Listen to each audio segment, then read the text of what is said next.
लसूण लागवड आणि उत्पादन, विविध नावे, उगम, विकास व क्षेत्र.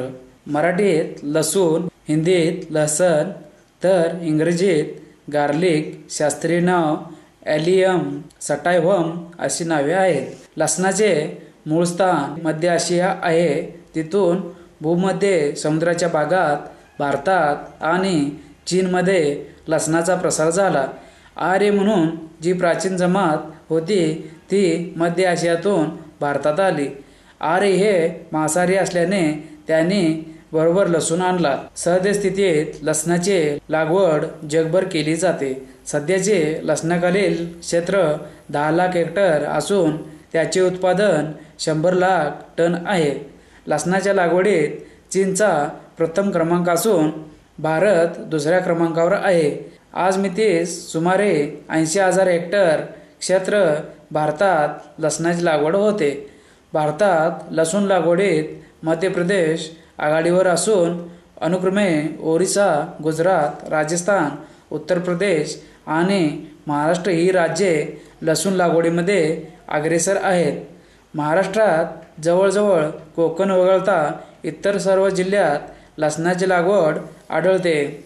त्यातही पहिला क्रमांक पुणे जिल्ह्याचा असून नाशिक, सांगली आणि औरंगाबाद हे जिल्हे लसूण लागवडीत आघाडीवर आहेत.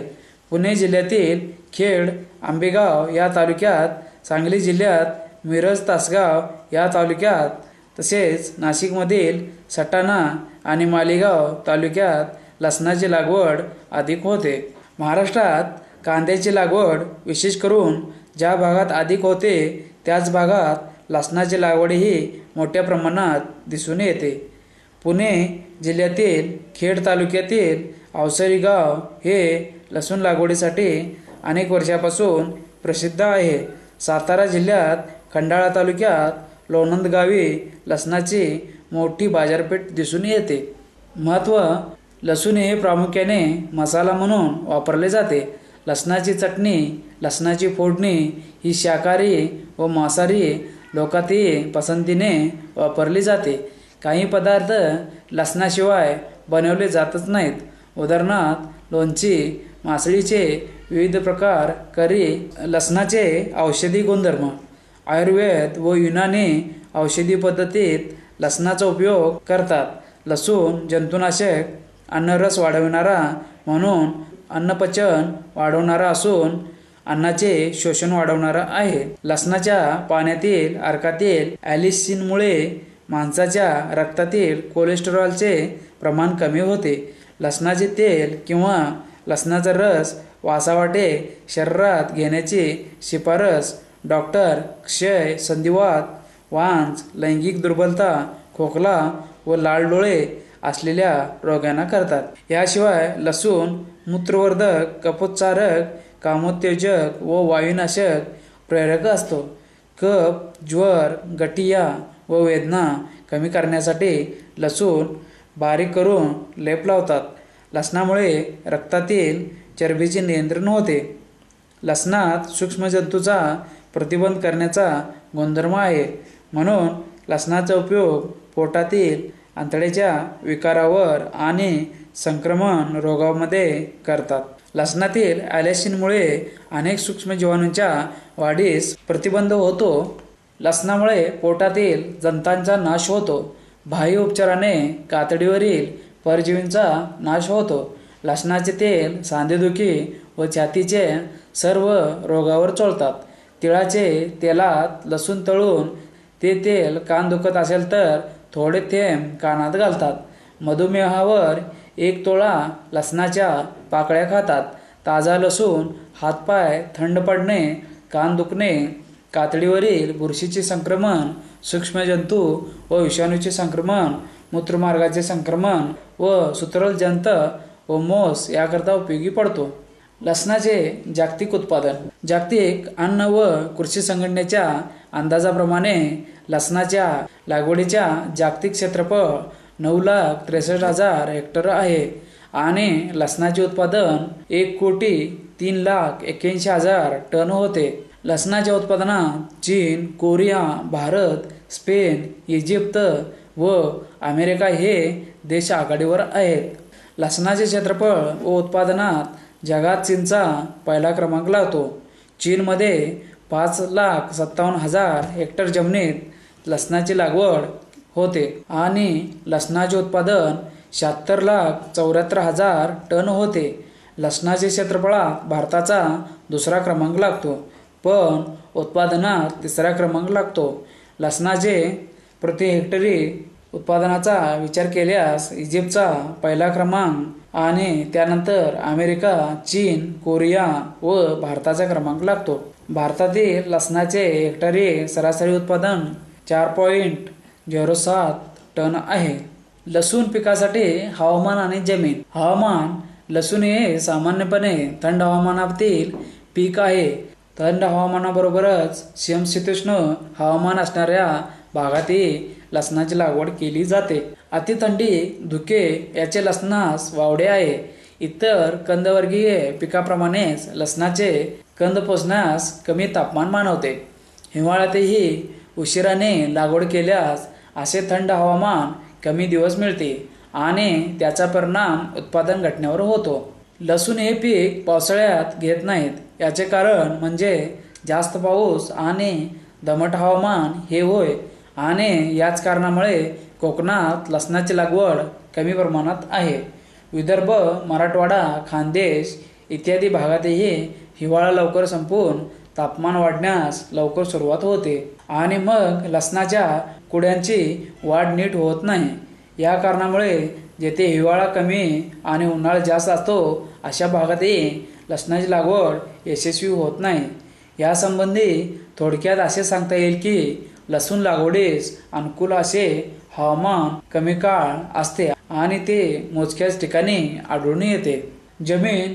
लसूण हे मध्यम जमिनीत उत्तमरित्या घेता येते. खोल, काळी, चुनखडीची निचरा न होणारी जमीन लसणास मानवत नाही. लसणाची मुळे बारीक असून लांबीसही कमी असतात. ती फार खोलपर्यंत जात नाहीत. त्यामुळे ज्या जमिनीचा वरचा 5 ते 9 सेंटीमीटरचा थर भुसभुशीत सेंद्रिय पदार्थांनी युक्त असतो अशा भुरकट रंगाच्या जमिनी लसूण लागवडीस चांगल्या समजल्या जातात. ज्या जमिनीत रेती आणि वाळू अधिक असते अशा जमिनीत लसूण कंदाची वाढ भरीव गोलसर होत नाही. लसणाला आम्लधर्मीय जमिनी मानवत नाहीत. ज्या जमिनीचा समूह 7 ते 8 या दरम्यान असतो त्या जमिनीत लसणाचे उत्पादन चांगले येते. लसणाचे प्रकार, जाती आणि अभिवृद्धी. लसणाचे प्रकार. जागतिक स्तरावर लसणाचे अनेक प्रकार मांडले आहेत. पहिला म्हणजे बारीक आणि पुष्कळ पाकळ्या असलेला प्रकार. दुसरा प्रकार कांद्याप्रमाणे जाड पाकळ्या असलेला पण संख्येने कमी असलेला प्रकार. तिसरा म्हणजे सफेद रंगाचा. चौथा निळसर झाक असलेला प्रकार. यापैकी पहिला, तिसरा व चौथा या प्रकारातील जाती प्रामुख्याने लागवडीखाली आहेत. लसणाच्या जाती. गोदावरी सिलेक्शन 2 गड्डा मध्यम आकाराचा असून रंग जांभळट पांढरा, स्वाद तिखट. प्रत्येक गड्ड्यात सुमारे 24 पाकळ्या असतात. लागवडीपासून 140 ते 145 दिवसात लसूण काढणीसाठी तयार होतो. हेक्टरी 10 टन उत्पादन येते. जामनगर या स्थानिक जातीपेक्षा 40% अधिक उत्पादन मिळते. ही जात फुलकिडे आणि करपा या रोगाला प्रतिकार करते. महाराष्ट्रात बऱ्याच भागात जांभळ्या रंगाच्या लसणाला जास्त मागणी असते. अशा बाजारपेठेसाठी ही जात अत्यंत उपयुक्त आहे. श्वेता सिलेक्शन 10 या जातीचा गड्डा मोठा, रंग पांढरा शुभ्र, स्वाद तिखट आणि प्रत्येक गड्ड्यात सरासरी सुमारे 26 पाकळ्या असतात. उत्तर भारतात पांढऱ्या रंगाच्या गड्ड्यांना चांगली मागणी आहे. ही जात लागवडीपासून 130 ते 135 दिवसात तयार होते आणि हेक्टरी 10 टन उत्पादन मिळते. G41 ही जात भारत सरकारतर्फे 1989 साली प्रचलित करण्यात आली. ही जात बिहार राज्यातील बिहार शरीफ या भागातून गोळा केलेल्या लसणामधून निवड पद्धतीने विकसित केली आहे. या जातीचा लसूण घट्ट असून रंग पांढरा असतो. एका लसणास 20 ते 25 पाकळ्या असतात. साधारण व्यास 3.5 सेंटीमीटर ते 4.5 सेंटीमीटर असतो. ही जात उत्तर भारतात येणाऱ्या जांभळ्या व तपकिरी करप्यास बळी पडते. यातील विद्राव्य घन पदार्थांचे प्रमाण 4% असते. साठवण क्षमता चांगली आहे. या जातीचे उत्पन्न सरासरी 13 टन प्रति हेक्टरी मिळते आणि जांभळा करपा व तपकिरी करपा प्रादुर्भाव नसणाऱ्या क्षेत्रात या जातीची शिफारस करण्यात येते. यमुना सफेद G50 ही जात हरियाणा राज्यातील कर्नाल भागातून गोळा करण्यात आलेली आहे. लसणातून निवड पद्धतीने विकसित करण्यात आलेली आहे. कंद घट असून आकर्षक पांढऱ्या रंगाचे आहेत. कंदाचा व्यास 3.5 सेंटीमीटर ते 4 सेंटीमीटर असतो. एका कंदात 30 ते 40 पाकळ्या असतात व पाकळ्यांचा व्यास 0.75 सेंटीमीटर ते 1.4 सेंटीमीटर असतो. 10 कंदांचे सरासरी वजन 160 ते 240 ग्रॅम भरते. एकूण विद्राव्य घन पदार्थांचे वजनी प्रमाण 38 ते 40% असून एकूण वाळलेल्या पदार्थांचे प्रमाण 40 ते 41% असते. या जातीचे सरासरी उत्पन्न 12 ते 14 प्रति हेक्टरी येते. उत्तर भारतातील या जातीची शिफारस करण्यात आली आहे. G282 ही जात तामिळनाडू राज्यातील दिंडीगल भागातून गोळा केलेल्या कंदापासून निवड पद्धतीने 1992 साली विकसित करण्यात आले. या जातीचे पाने रुंद असतात. कंद पिवळसर पांढरट असून मोठे असतात. पाकळ्यांची जाडी 1.2 सेंटीमीटर ते 1.5 सेंटीमीटर असते. एका कंदात 15 ते 16 पाकळ्या असून एकूण घन विद्राव्य पदार्थांचे प्रमाण 38.42% असते. एकूण वाळलेल्या पदार्थांचे प्रमाण 39 ते 40% आहे. ही जात साठवणुकीस मध्यम काळापर्यंत टिकते. या जातीचे उत्पन्न सरासरी 12 ते 15 टन प्रति हेक्टरी येते. ही जात निर्यातीच्या दृष्टीने योग्य आहे. ही जात उत्तर भारतात लागवडीसाठी शिफारस केली आहे. ॲग्रीपाऊंड पार्वती G313 ही जात हाँगकाँग येथून गोळा केलेल्या कंदापासून निवड पद्धतीने 1992 साली विकसित करण्यात आले. या जातीस जास्त काळ प्रकाशाची आवश्यकता असून उत्तर भारतातील उंच भागात लागवड करण्यास योग्य आहे. कंद मोठ्या आकाराचे रंग पांढरट जांभळा असतो. एका कंदात 10 ते 16 पाकळ्या असतात. या जातीचे उत्पन्न सरासरी 17.5 ते 22.5 क्विंटल प्रति हेक्टरी येते. साठवणुकीस मध्यम काळापर्यंत टिकते. ही जात निर्यातीच्या दृष्टीने योग्य आहे, परंतु या जातीची लागवड महाराष्ट्रात फायदेशीर ठरत नाही. उत्तर प्रदेशातील डोंगराळ भाग, हिमाचल प्रदेश व काश्मीरमध्ये किंवा उटी येथे ही जात चांगली येते. लसणाची अभिवृद्धी शाकीय पद्धतीने केली जाते. यासाठी लसणाच्या पाकळ्या वापरतात. सुधारित जातीचे वाण खास बियाणे उत्पादन करण्यासाठी वापरावे. यासाठी लागवड रब्बी हंगामाच्या सुरुवातीस करून लसूण पाकळ्या पूर्ण वाढल्यानंतर आणि लसणाच्या पातीचे बोंद्याशी लसणी तयार झाल्यानंतर पातीसकट कंद काढून घ्यावे. लसणी म्हणजे लसणाच्या पात आणि कंद यांच्यामध्ये असलेली फुगीर गाठ होय.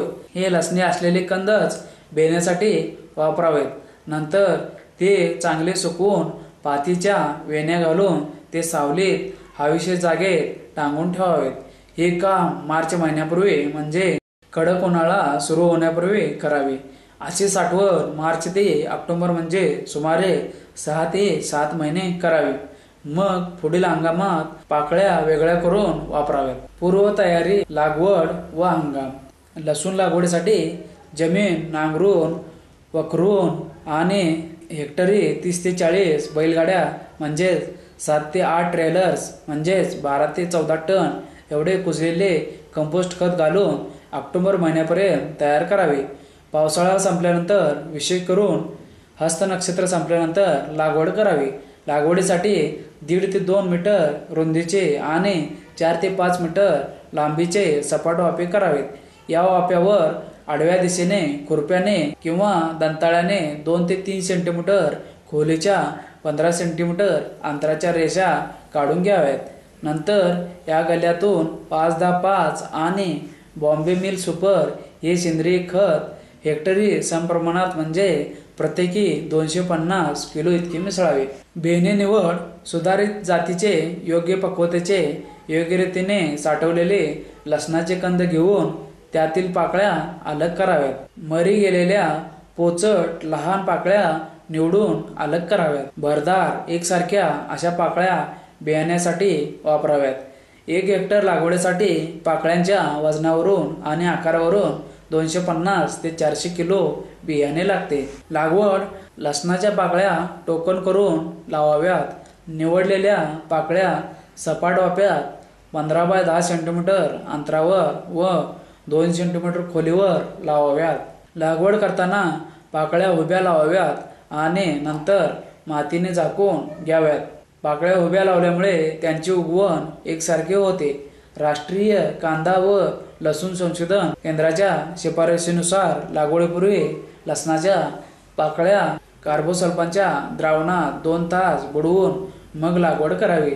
10 लिटर पाण्यात 20 मिली कार्बोसल्फान मिसळून द्रावण तयार करावे. हंगाम: लसणाची लागवड ही रब्बी हंगामातच केली जाते. यातही 3 उपप्रकार आहेत. लवकरचा रब्बी हंगाम म्हणजे ऑक्टोबर महिन्यात केलेली लागवड होय. मध्यम रब्बी हंगाम म्हणजे 15 नोव्हेंबर पूर्वी केलेली लागवड आणि उशिरा रब्बी हंगाम म्हणजे डिसेंबर अखेरपर्यंत केलेली लागवड होय. या हंगामानुसार लसणाची काढणी फेब्रुवारीमध्ये ते एप्रिलमध्ये या काळात होते. आंतरमशागत आणि आंतरपिके: लसूण लागवडीनंतर 12 ते 15 दिवसात उगवण होते. सुरुवातीच्या काळात रोपांची वाढ हळू असते. याउलट तणांचे बी लवकर रुजते व त्यांची वाढ जोरात होते. वाफ्यात वरून शेणखत घातले असेल आणि त्यात तणांचे बी जास्त असेल तर लागवडीनंतर पहिल्याच आठवड्यात वाफे गवताने भरलेले दिसतात. खुरपणी त्वरित केली नाही तर बरेच नुकसान होते. गवताचे रोपे बारीक असल्यामुळे खुरपणी लवकर उरकत नाही. मजुरीचा खर्च वाढतो. अशा वेळी रासायनिक तणनाशकांचा वापर उपयुक्त ठरतो. पैशांची व कष्टाची बचत होते. शिवाय उत्पादनात वाढ होते. तणनाशके अनेक प्रकारची असतात. काही तणनाशके तण उगवण्यापूर्वी मारावयाची असतात तर काही तण उगवून आल्यानंतर मारायची असतात.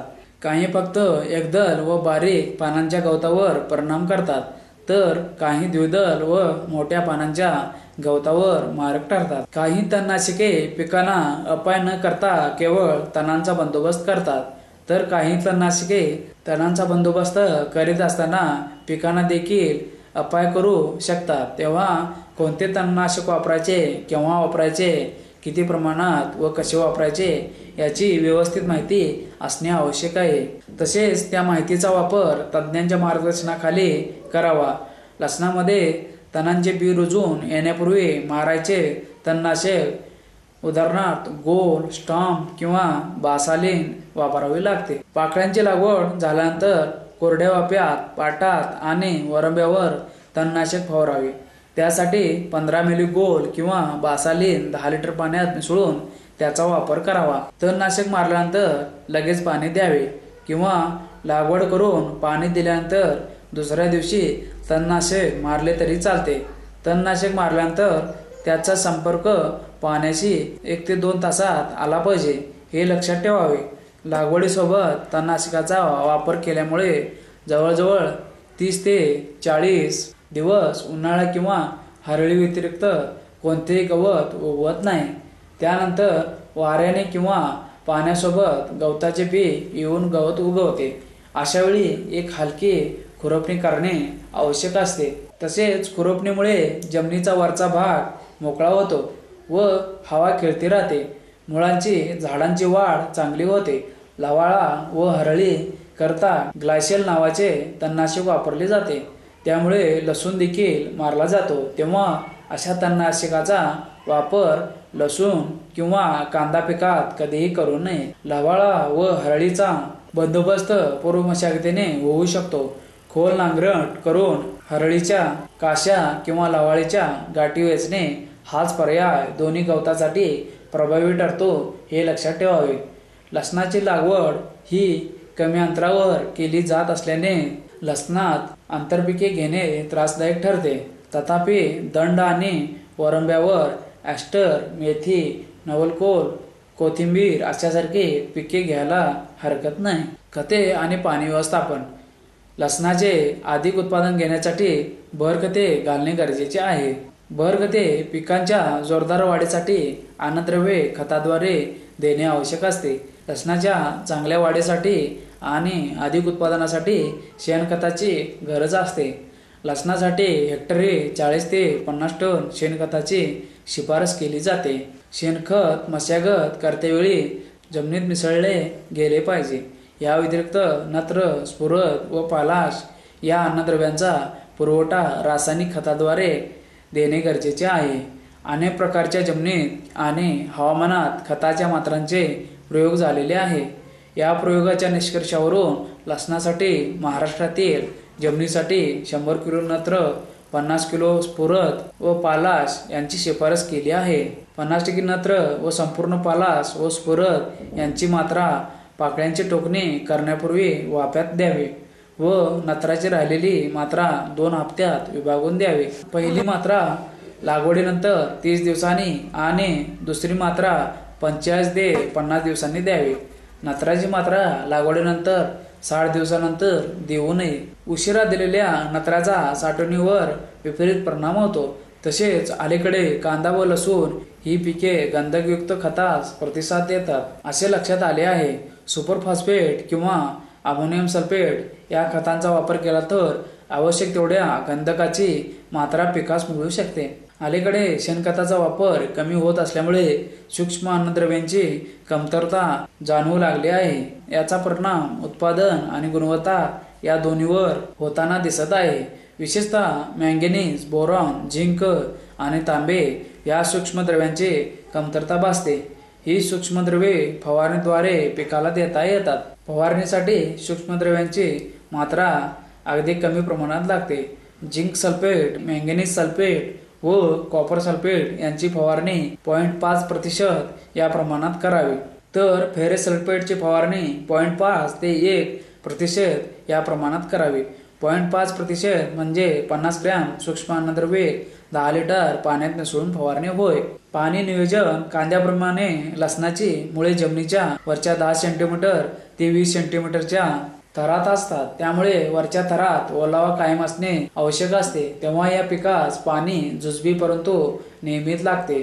कुड्या किंवा पाकळ्या कोरड्यात लावल्यानंतर लगेच पाणी द्यावे. आंबवणी साधारणपणे 3 ते 4 दिवसांनी द्यावी. त्यानंतर नोव्हेंबर-डिसेंबर या महिन्यात 10 ते 12 दिवसांनी जमिनीच्या मगदुराप्रमाणे पाणी द्यावे. जानेवारी-फेब्रुवारी महिन्यात 7 ते 8 दिवसाच्या अंतराने पाणी द्यावे. साधारणपणे 12 ते 15 पाण्याच्या पळ्या लागतात. एकूण उत्पादनासाठी हंगामात साधारणपणे 80 ते 90 हेक्टर सेंटीमीटर पाणी लागते. म्हणजेच प्रत्येक पाळीच्या वेळी 5 ते 6 हेक्टर सेंटीमीटर पाणी लागते. ठिबक किंवा तुषार सिंचनावर लसणाची वाढ चांगली होते. उत्पादन अधिक येते. पाण्याची बचत होते. तणांचा व किडींचा उपद्रव कमी होतो. ठिबक सिंचनासाठी भांडवली खर्च मोठ्या प्रमाणात लागत असल्यामुळे कांदा किंवा लसणासाठी ठिबक किंवा तुषार सिंचनाचा वापर होताना दिसत नाही. ठिबक सिंचनासाठी इनलाईन ड्रिपर असणाऱ्या 16 मिलीमीटर जाडीच्या लॅटरलचा वापर करावा. 2 ड्रिपरमधील अंतर 30 ते 40 सेंटीमीटर असावे. त्याचे पाणी बाहेर टाकण्याची क्षमता 2.5 ते 4 लिटर पर ताशी असावी. तुषार सिंचनासाठी ताशी 135 ते 150 लिटर पाणी 6 ते 7 मीटर अंतरावर फेकणारे नॉझल असावेत. अलीकडे रेनगनचा वापर देखील उपयुक्त ठरत आहे. तुषार सिंचनासाठी 2 गोष्टी महत्त्वाच्या असतात. एक म्हणजे पाणी चांगले असावे. क्षार मिश्रित पाणी असेल तर पिकाचे नुकसान होते. अशावेळी ठिबक सिंचन उपयुक्त ठरते, कारण क्षार मिश्रित पाणी पानावर न पडता सरळ मुळाजवळ जमिनीत दिले जाते. दुसरा महत्त्वाचा भाग म्हणजे तुषार सिंचनाचा संच चालवण्यासाठी उच्च दाबाचा व जास्त अश्वशक्तीचा पंप आवश्यक असतो. 40 मीटर हेड व 7.5 हॉर्स पॉवरचा पंप आवश्यक असतो. तुलनेने ठिबक सिंचन संच 3 हॉर्स पॉवरच्या मोटरीने चालू शकतो. लागवड करण्यापूर्वी ठिबक किंवा तुषार सिंचन संच चालू करून वाफ्याचा 15 ते 20 सेंटीमीटर खोलीपर्यंतचा भाग पूर्ण ओला होईपर्यंत पाणी द्यावे. त्यासाठी संच 8 ते 10 तास चालवावा लागेल.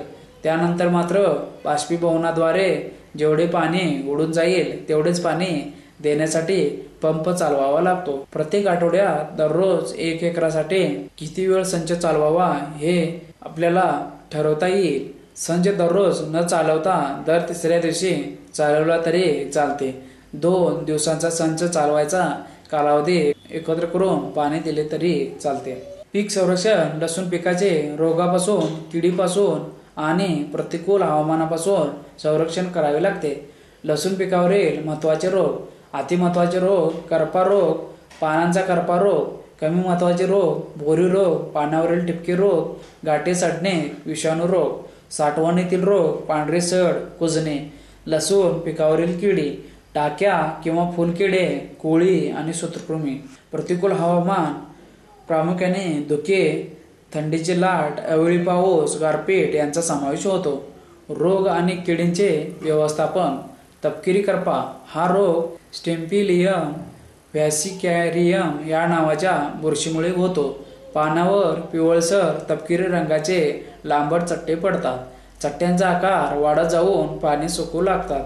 पिकांच्या बाल्यावस्थेत हा रोग आला तर झाडांची वाढ खुंटते, गड्डा लहान राहतो, प्रसंगी पूर्ण झाड मरते.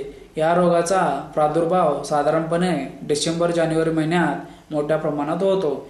या रोगाच्या बंदोबस्तासाठी दर 10 ते 15 दिवसाच्या अंतराने 25 ते 30 ग्रॅम डायथेमियम 45 किंवा कार्बेंडेझिम 20 ग्रॅम औषध 10 लिटर पाण्यात कीटकनाशकासोबत आलटून पालटून फवारावे. फवारणीच्या द्रावणात चिकट औषध जरूर वापरावे. त्यामुळे पानावर औषध मिश्रित पाण्याचे तुषार बराच काळ चिकटून राहतात व औषधे परिणामकारकपणे पानात शोषून घेतले जाते. जांभळा करपा. जांभळा करपा हा रोग अल्टरनेरिया पोराय या बुरशीमुळे होतो.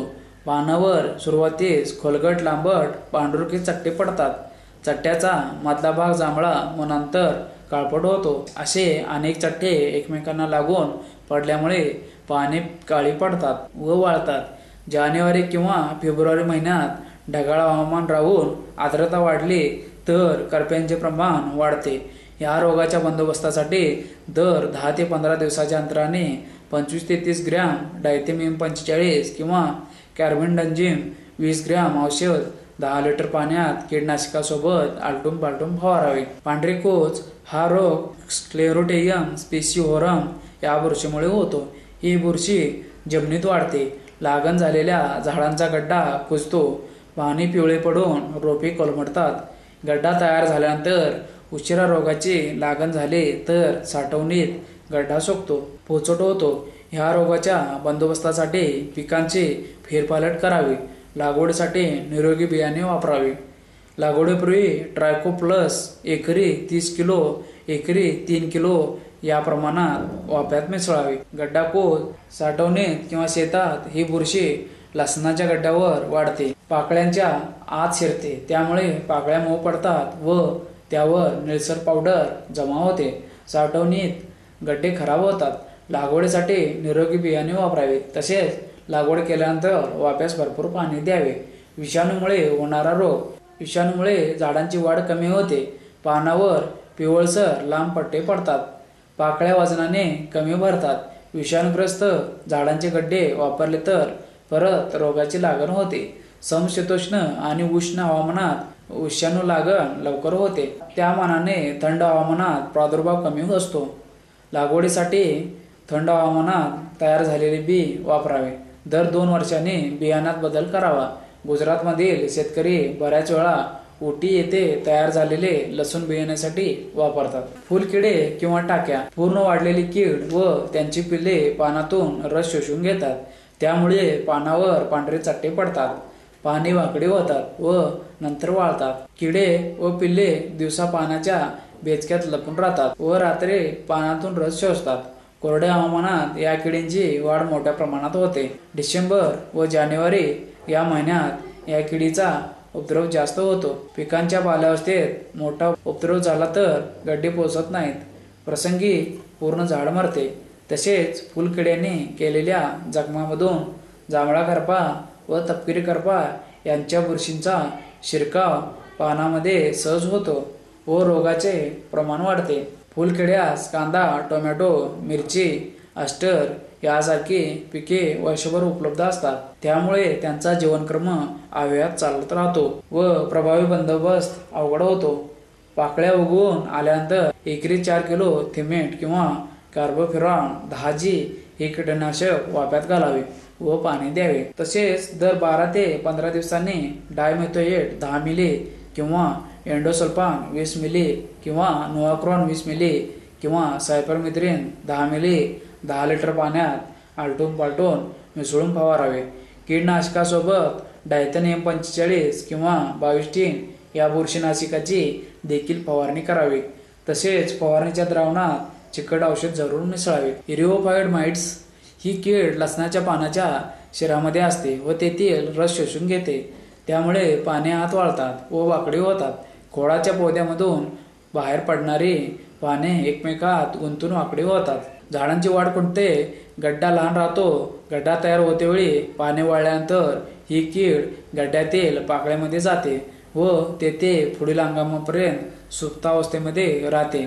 अशा पाकळ्या लावल्यानंतर परत त्याचा प्रादुर्भाव होतो.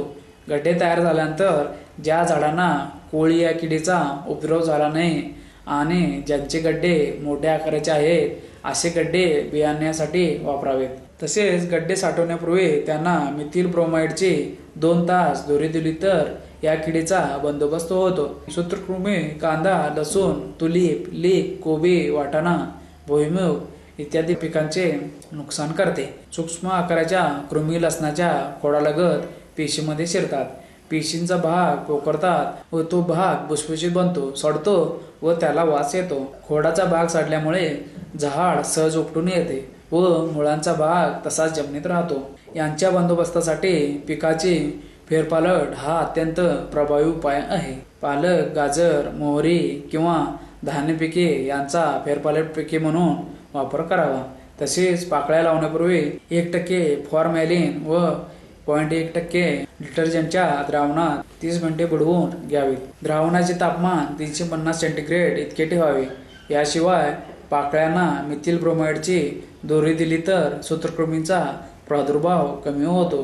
सेंद्रिय एकात्मिक कीड व्यवस्थापन. लसणाची लागवड करताना निरोगी बियाणे वापरावे. मिरची किंवा तंबाखू या पिकानंतर लसणाचे पीक घ्यावे. लसूण पिकात ॲस्टर किंवा संकरित झेंडू लावावा.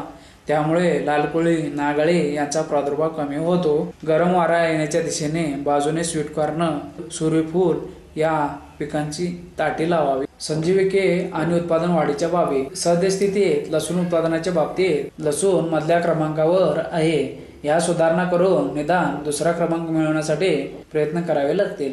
सुधारित जातींची निवड करावी. शिफारस केलेल्या जातींची लागवड करून योग्य प्रकारे बेणी निवडावी. लसणाची लागवड नोव्हेंबरच्या पंधरवड्यात म्हणजे मधल्या रब्बी हंगामात करावी. लागवडीनंतर सुमारे 50 ते 60 दिवसांनी पिकावर 500 ppm तीव्रतेचे लिओसिन फवारावे. लागवडीनंतर सुमारे 80 ते 100 दिवसांनी पिकावर सूक्ष्म अन्नद्रव्याचा फवारा द्यावा.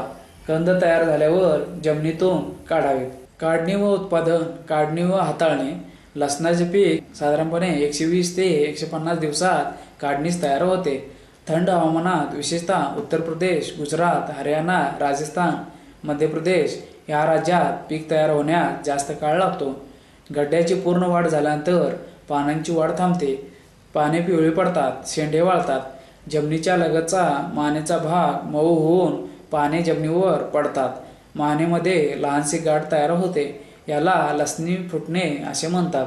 पाने पूर्ण वाळण्यापूर्वी लसणाची काढणी करावी. लसूण लहान कुदळीने किंवा खुरप्याने खोदून काढावा. काढलेला लसूण पाने आंबट, ओले असताना 20 ते 30 सारख्या आकाराच्या गड्ड्याची जोडी बांधावी व पानांची वेणी बांधून घ्यावी. त्यानंतर अशा जोड्या झाडाखाली किंवा बाजू उघड्या असलेल्या छपरीत 10 ते 15 दिवस सुकवाव्यात. गड्डे काढल्यानंतर कुदळीने किंवा खुरप्याने लागून फुटलेले गड्डे वेगळे करावेत. तसेच लहान गड्डे प्रतवारी करून वेगळे काढावेत. बरेच शेतकरी वेण्या न बांधता पानाची जुडी मानेजवळ गट बांधून पाने मोकळी ठेवतात व जोड्या झाडाच्या सावलीत उभ्या ठेवून सुकवतात व नंतर साठवणुकगृहात ठेवतात. लसणाचे सरासरी उत्पादन 10 ते 20 टनापर्यंत मिळते. स्थानिक जातीचे उत्पादन हेक्टरी फक्त 10 टन निघते, तर सुधारित जातीचे उत्पादन हेक्टरी 20 टन निघते. साठवण व प्रक्रिया. साठवण व विक्री. कांद्याप्रमाणेच लसणाची मागणी वर्षभर, परंतु लसणाचे उत्पादन मात्र फक्त रब्बी हंगामात होते, म्हणून साठवणूक वर्षभर पुरवावा लागतो. त्यासाठी चांगल्या टिकणाऱ्या जातीची निवड करावी. काढणीनंतर प्रतवारी करून जोड्या बांधून सावलीत सुकवाव्यात आणि मग साठवण करावी.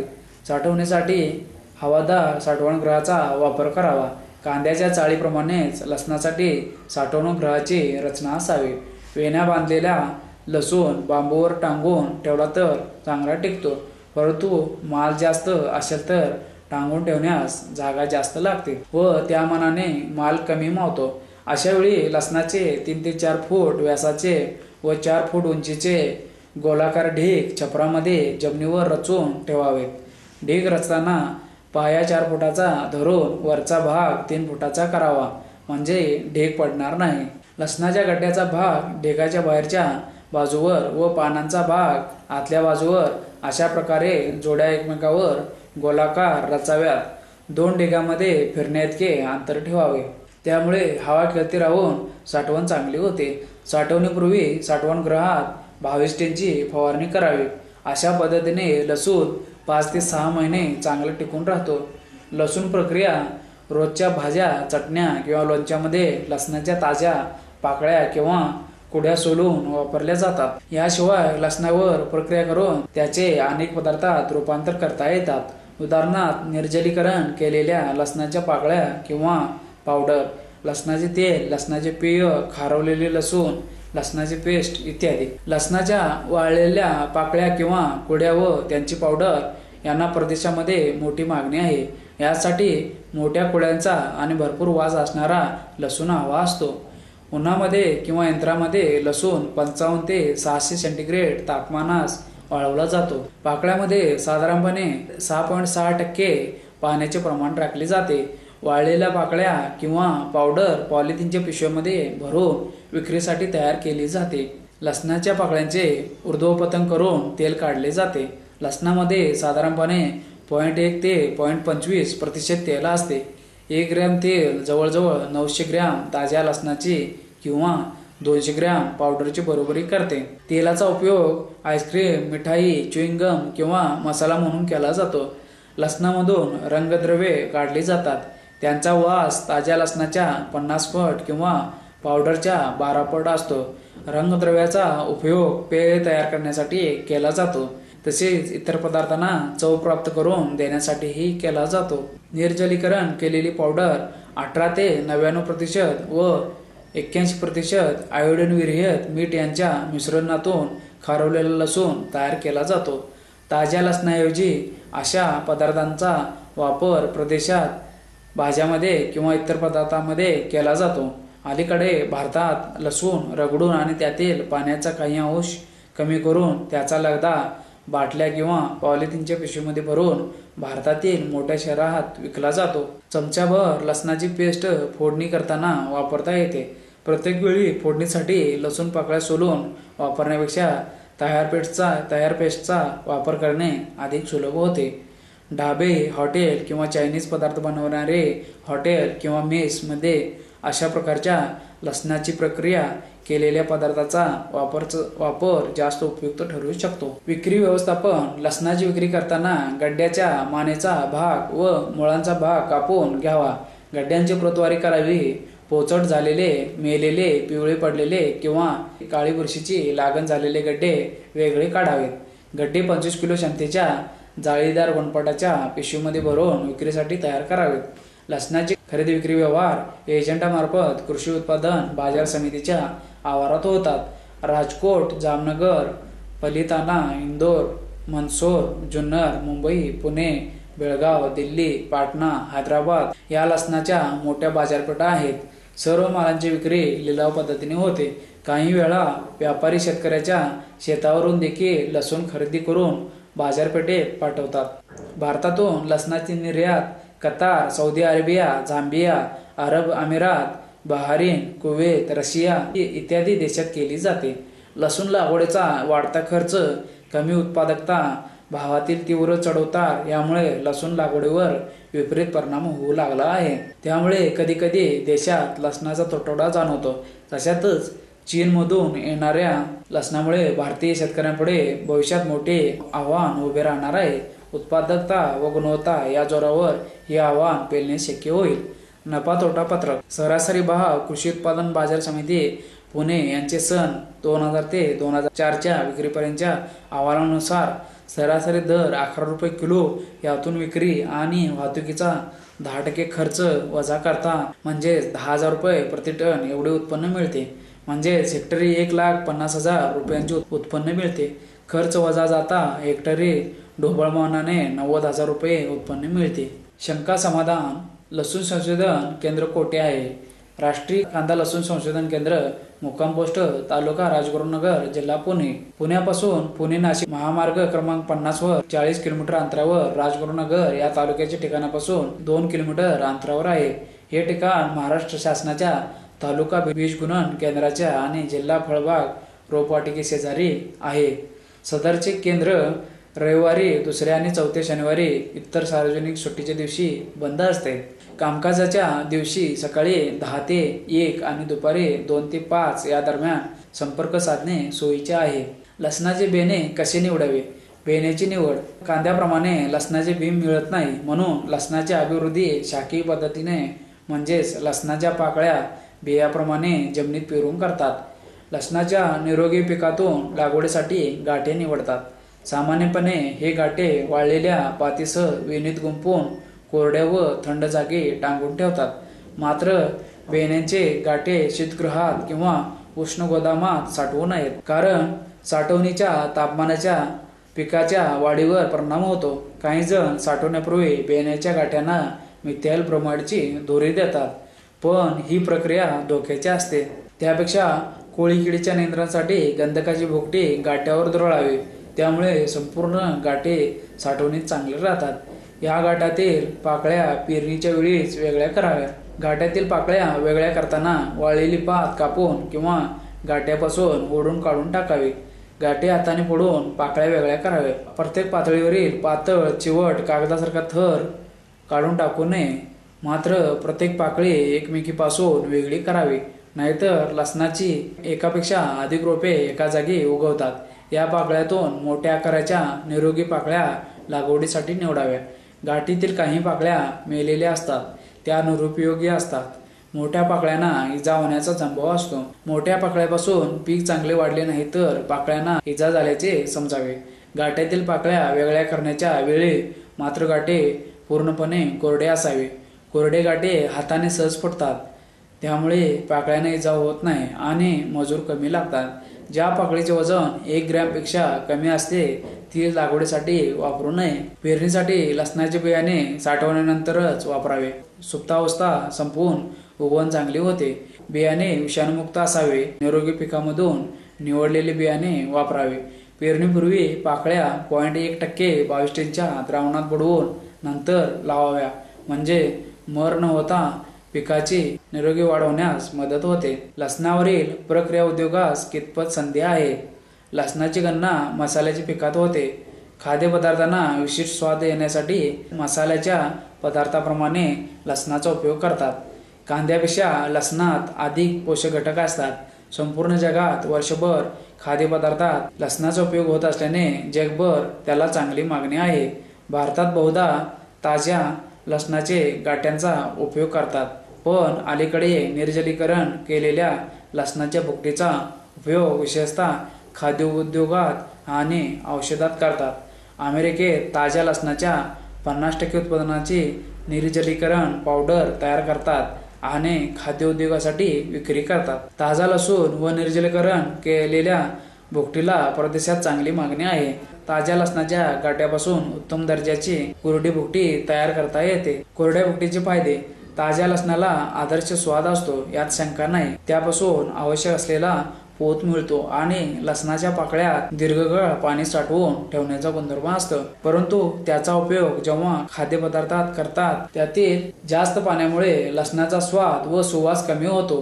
ताज्या लसणाच्या गाठ्यांचे भारी वजनामुळे त्यांची हाताळणी व साठवणीचा खर्च वाढतो, तसेच वाहतुकीचा खर्च वाढतो. साठवणीत साठ्यांचे वजन घटते आणि गाठी सडतात. ताज्या लसणाची निर्जलीकरण करून कोरडी भुकटी तयार केल्यास आकार व वजन बरेच कमी होते. त्यामुळे वाहतूक आणि साठवणीचा खर्च बराच कमी होतो. लसणाच्या स्वादाची व सुवासाची तीव्रता वाढते. लसणाची प्रत दीर्घकाळपर्यंत बिघडत नाही, म्हणून परदेशातील खाद्य उद्योगात व औषधीत लसणाच्या भुकटीचा मोठ्या प्रमाणात उपयोग करतात. जागतिक वापरात लसणाचे कोरड्या भुकटीला महत्त्वाचे स्थान अलीकडे प्राप्त झाले आहे. आंतरराष्ट्रीय बाजारात स्पर्धा निर्माण झालेली आहे. लसणाच्या पाकळ्या सोलण्यात गृहिणींचा बराच वेळ जातो, त्यामुळे लसणाची कोरडी भुकटी वापरणे त्यांना सोयीस्कर वाटते. प्रक्रिया दुसऱ्या महायुद्धाच्या काळात लसणाच्या गाठ्यांची सैनिकांकरता वाहतूक करण्यापेक्षा लसणाच्या कोरड्या भुकट्यांची वाहतूक करणे सोयीस्कर होते, म्हणून लसणाचे निर्जलीकरण करण्यास सुरुवात झाली. लसणाचे वाळलेले पदार्थ उपलब्ध होते. निर्जलीकरणाच्या आधुनिक पद्धतीत तापमान व आर्द्रतेच्या नियंत्रित परिस्थितीत लसूण वाळवण्यात येतो.